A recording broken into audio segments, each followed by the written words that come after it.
those who hindi pa aware, the mother died, I believe yesterday. So let us show how society or sensitizes with sadness. So let's having a short prayer, 5-10 minutes, and a minute of silence. Our friend Chai, she's right now in the hospital. Kung sige ang pamilya niya. Admitted in the hospital. Ihishali na lang natin siya sa prayers natin. Sana pumatin siya.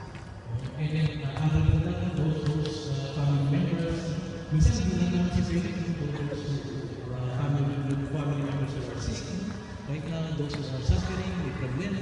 No, you can think of those loved ones. Right now, this is not all about Kuya Felix, but yes, ito yung way natin as our president, ito yung our way, little way of sharing our sympathy to the entire family. So, as we gather together, let's have a minute of silence and think of Kuya Felix family and your family, your loved ones, those who are suffering right now, those who are sick right now, those who are in the hospital.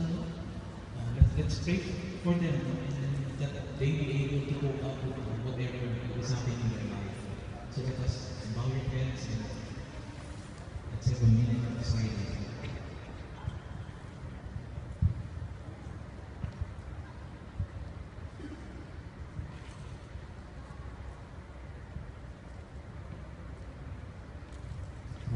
The friends that we have, try to think of the people close to you.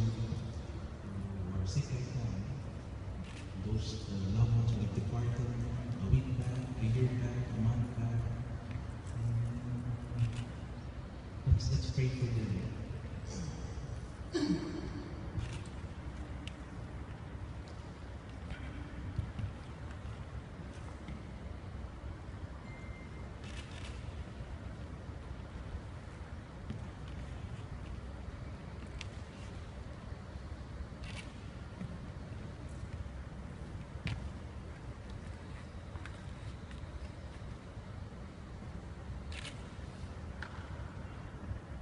And then as we sign in His name, in the name of the Father, Son, and the Holy Spirit, Amen. Lord, we ask the Lord Jesus Christ to bless the entire family of the Besayas Lord God, as they are suffering right now, Lord Jesus Christ, with the loss of their loved ones, their parents, Lord God.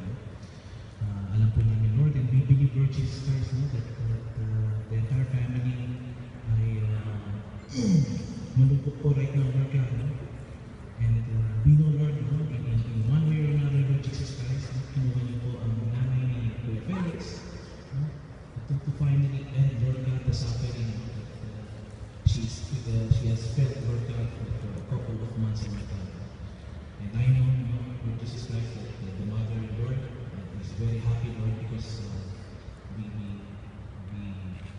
she is already right now, Panginoon, nasa tabi niyo po, Panginoon,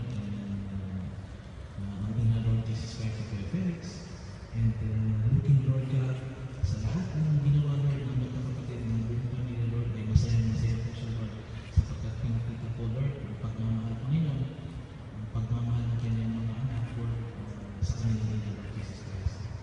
And we lift to you, Lord Jesus Christ, as one family, Lord, and we see, Lord Jesus Christ, all the loved ones, Lord, the friends that we have, Lord God, ourselves, Lord Jesus Christ, some of us are sick, Lord Jesus Christ, some of us are suffering, Lord God. Hindi ko alam ng bawat isa sa mga, but we lift to you ourselves, Lord God. We lift to you our life, Lord Jesus Christ. We lift to you our loved ones, Lord God. Most especially, Lord Jesus Christ, the soul, Lord God, of the mother of Kuya Felix, Lord Jesus Christ. And we pray, Lord God, that you will be able to guide, Lord Jesus Christ, the entire family, Lord Jesus Christ. Let them come out of this strong, Lord God, and look forward, Lord Jesus Christ, to a brighter day, Lord Jesus Christ. Alam po namin, Lord, lahat ng nangyayari sa aming buhay, there is a purpose, Lord God. Losing somebody who is malapit po sa aming buhay, it will come, Lord God. It's a matter of acceptance, Panginoon, sa bawat isa, Lord Jesus Christ, how we accept each other, Lord Jesus Christ, and how we believe, Lord God, that your power, Lord Jesus Christ, will always work upon us, Lord God. So as we end, Lord Jesus Christ, this short prayer, this simple sympathy, Lord Jesus Christ, for the family of the beloved, of the departed ones, Lord God, we would like to hold each other's hands. Let's try to hold each other's hand, and let's say the